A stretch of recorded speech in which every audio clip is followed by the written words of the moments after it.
नमस्कार दोस्तों, रेनू एकेडमी में आपका स्वागत है। आप सब कैसे हैं? आई होप आप सब अच्छे होंगे और मन लगा के पढ़ाई भी कर रहे होंगे। दोस्तों, पीजीटी की परीक्षा अब एकदम से नज़दीक आ रही है और सबकी धड़कनें बढ़ रही हैं और घबराहट होना जाहिर सी बात है। दोस्तों देखिए, एक चीज़ है, जो पढ़ता है ना उसी को घबराहट भी होती है। जो सीरियस होके पढ़ रहा है, सारी चीज़ें तैयार कर रहा है, सिस्टम से सारी चीज़ें अच्छे से देख रहा है, क्वेश्चन सॉल्व कर रहा है, उसी को घबराहट होगी। और जो नहीं पढ़ रहा है, जिसको सिलेबस का कुछ भी नहीं पता है, उसको घबराहट क्या ही होगी। उसको घबराहट नहीं होती, बस उसको लगता है कि हमारा हो जाएगा। ऐसा नहीं होता है। जो बच्चा सीरियस होके अच्छे से पढ़ रहा है, घबराहट होना जाहिर सी बात है, लेकिन आपको पूरे धैर्य के साथ सिलेबस को देखते हुए सारी चीज़ों का रिवीजन करना है बारीकी से। जिस प्रकार अभी देख रहे हैं कि पैटर्न चेंज हो चुका है, पूछने का तरीका जो है आयोग का बदल गया है, तो आप सब थोड़ा सा उसके तरीके को समझते हुए, छोटी छोटी चीज़ों को देखते हुए अच्छे से याद करते चलिए, सिलेक्शन ज़रूर होगा। जो भी अच्छे से पढ़ता है, सारे सिलेबस का बारीकी से अध्ययन करता है, उसका सिलेक्शन होता ही है।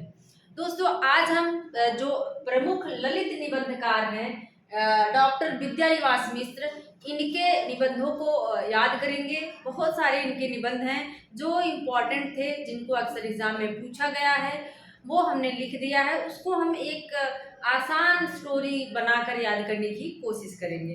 दोस्तों, विद्यानिवास मिश्र, इसके पहले हमने हजारी प्रसाद द्विवेदी को याद किया। उन्होंने ललित निबंधों को लिखा है, उनके ट्रिक के माध्यम से उनके निबंधों को याद किया। आज हम इनके निबंधों को याद करेंगे। और विद्यानिवास मिश्र किस नाम से लिखते थे? तो भ्रमरानंद, याद रख लीजिए। भ्रमरानंद नाम से ये, उपनाम से ये लिखा करते थे। और चितवन की छाह, ये इनका प्रथम निबंध संग्रह है। बहुत सारे हैं, देखते हैं। चितवन की छाह, हल्दी दूब, क्या है? हल्दी दूब भी है। एक बार चेक कर लेते हैं, क्योंकि कभी कभी हो जाता है ना। हाँ, हल्दी दूब 55 का है। आप लोग, मैंने मेन जो डेट है उसका लिख दिया है, आप डेट भी देखते चलिए। हल्दी दूब, दूसरा क्या है? हल्दी दूब, कदम की फूली डाल, तुम चंदन हम पानी, आंगन का पंछी और बंजारा मन, मैंने सिल पहुंचाई। शुरुआत के और लास्ट के भी इम्पोर्टेंट, शुरुआत के बहुत इंपॉर्टेंट है। मैंने सिल पहुंचाई, वसंत आ गया पर कोई उत्कंठा नहीं, मेरे राम का मुकुट भीग रहा है। ये यूजीसी नेट में लगा भी है ये निबंध। तो मेरे राम का मुकुट भीग रहा है, तमाल के झरोखे से, ये तीनों का क्रम बहुत पूछता है। तमाल के झरोखे से शेफाली झर रही है, सीरीज की याद आई। इसके बाद इधर भी है, क्या है? भारतीय चिंतन धारा, क्या है? यहाँ चिंतन है, आप लोग देख लीजिएगा। भारतीय चिंतन धारा, साहित्य का खुला आकाश, लोक और लोक के स्वर, रथ यात्रा, गिर रहा है आज पानी, गाधी का करुण स्वर, थोड़ी सी जगह दे, कितने मोर्चे। ये रचनाएं थोड़ा सा कम पूछी गई, लेकिन जिस तरह का पैटर्न है, जो रचनाएं नहीं पूछी जा रही वही उठा के पूछ रहा है, तो आप लोगों को सारी चीजें देखते हुए चल रहा है। फिर क्या है, आइए देखते हैं। चितवन की छाह, विद्यानिवास मिश्र। देखो, जब आप कहीं निवास करोगे तो क्या चाहिए? छाह चाहिए। क्या चाहिए? कहीं निवास करने जाओगे, सबसे पहले आपको छांव चाहिए। धूप में तो आप रहोगे नहीं, तो सबसे पहले क्या चाहिए? छांव चाहिए। आप छांव में रहना पसंद करेंगे। छांव, वहां पर धूप भी होनी चाहिए। घास फूस घर के आसपास सब लगाते हैं, क्या है? हल्दी दूब, हल्दी भी घर में होनी चाहिए, दूब होनी चाहिए। क्या होनी चाहिए? दूब होनी चाहिए। इसके बाद कदम का फूल भी आप लोग लगाते हैं। क्या होता है? कदम का फूल भी लगाते हैं। कदम का फूल, तुम चंदन हम पानी। और जब कदम का फूल रहेगा तो चंदन का वृक्ष भी, चंदन की तरह खुशबू आएगी, उसमें से चंदन भी रहेगा वहाँ। आंगन में, ये सारी चीजें कहाँ करते हो? आंगन का पंछी बंजारा मन, मतलब ये सारे आंगन में देखो, बहुत सारे लोग फूल लगाना पसंद करते हैं। चंदन की खुशबू आती है कहाँ? आंगन। और आंगन में ही देखो, जो गांव के होंगे, सिल, जिससे सिलबट्टा जिसे कहते हैं, जिससे मसाला पीसा जाता है, तो आंगन में ही सिल रखी जाती है। आंगन में ही क्या रखेंगे? सिल भी रखते हैं। मैंने सिल पहुंचाई। इसके बाद क्या है, बसंत आ गया। मैंने सिल पहुंचाई, सिल पहुंचा दिए तो क्या आ गया, बसंत आ गया। क्या है, बसंत आ गया। और कोई उत्कंठा नहीं, बसंत आ गया है लेकिन कोई उत्कंठा नहीं है। और जब बसंत आ गया, पानी बरस रहा है, बसंत आ गया तो क्या होगा, राम का मुकुट भीगने लगेगा। क्या होगा, मुकुट भीगने लगेगा, बसंत आ गया। जैसे बसंत में जो है बारिश होती है थोड़ी बहुत, बसंत में क्या है, मुकुट भीग रहा है। और फिर क्या है, तमाल के झरोके से देखो, जब बारिश होती है तो हम लोग खिड़की खोलकर झरोके से देखते हैं बाहर, कहते हैं बहुत मतलब उस समय अच्छा फीलिंग होती है, अच्छा लगता है देख के, बारिश को देख के कैसा बहुत अच्छा लग रहा है। और तमाल के झरोखे से देख रही हैं कि शेफाली झर रही है। क्या देख रही हैं, शेफाली झर रही है, मतलब शेफाली का जो फूल है वो ऐसे झर रहा है। और फिर क्या है, सीरीज की याद आई। जब से शेफाली को देखती हैं तो इनको सीरीज की याद आने लगती है। एक बार फिर से देखते हैं, जब आप कहीं निवास करने जाओगे, विद्या निवास, जब कहीं निवास करने जाओगे तो छांव चाहिए, चितवन की छांव चाहिए, वहाँ धूप होनी चाहिए, कदम का फूल होना चाहिए।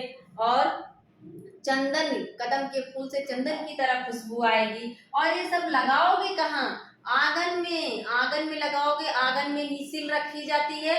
और जब सिल रख दिए तो क्या हो जाएगा, बसंत आ गया। क्या आ गया, बसंत आ गया। पर कोई उत्कंठा नहीं है, बसंत आ गया। और जब बसंत आ गया तो बारिश तो होगी। फिर मुकुट किसका, राम का मुकुट भीग रहा है। और जब भीगने लगा तो तमाल के झरोखे से देखती हैं, वहां पे क्या है, क्या है, शेफाली झर रही है। और फिर इनको सीरीज की याद आने लगती है। एकदम है आसान ना ट्रिक, एकदम आसान ट्रिक है। आप लोगों को नहीं याद हो रही थी, 1 से 2 बार देखिए, 3 बार ये जरूर याद हो जाएगी। इसके बाद देखिए भारतीय चिंतन धारा, यहाँ से ट्रिक अलग हो जाएगी। जो भारतीय चिंतन धारा है वो कैसी है, कैसा है, साहित्य का खुला आकाश। देखो जो भारत की भारतीय चिंतन धारा है ना, वो उसका क्या है, साहित्य का खुला आकाश। साहित्य में लोग क्या करते हैं, अपने विचारों को रखते हैं, साहित्य का खुला आकाश है। इसके बाद क्या है, लोक और लोक के स्वर, उसमें क्या है, लोग, लोगों के स्वर हैं उसमें। भारतीय जो चिंतन धारा है उसमें साहित्य का खुला आकाश है, लोगों का क्या है, लोक और लोक के स्वर हैं। रथ यात्रा, देखो जब गांधी जी रथ यात्रा निकालते हैं तो क्या सीन होती है।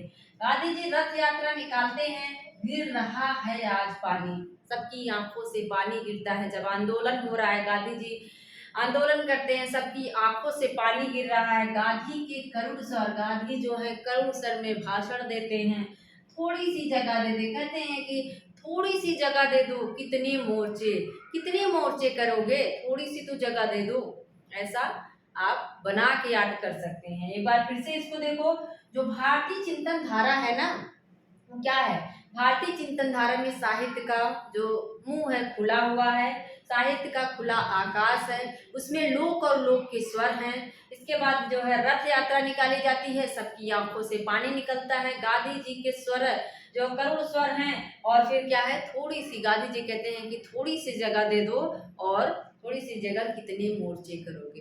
एकदम आसान है दोस्तों, आप याद कर सकते हैं। एक बार ये फटाफट फिर से देखते हैं।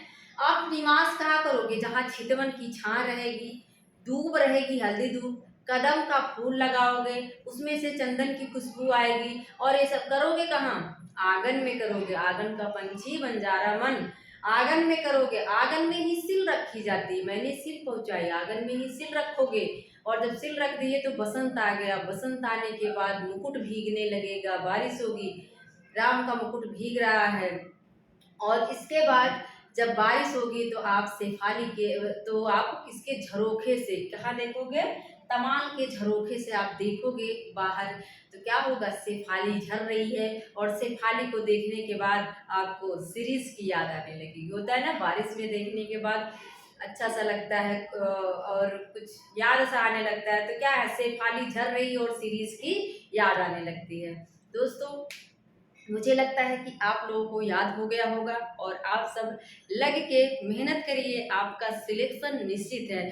जो भी तैयारी करता है सभी को घबराहट होती है, हमारा होगा कि नहीं, लेकिन जो ईमानदारी से अपने साथ गद्दारी नहीं करता है, पढ़ता है, वो सफलता को जरूर प्राप्त करता है। और हाँ, चैनल पर नए हैं तो सब्सक्राइब कर लीजिएगा, शेयर कर दीजिएगा, लाइक कर दीजिएगा। मिलते हैं अगले वीडियो में। थैंक यू, धन्यवाद।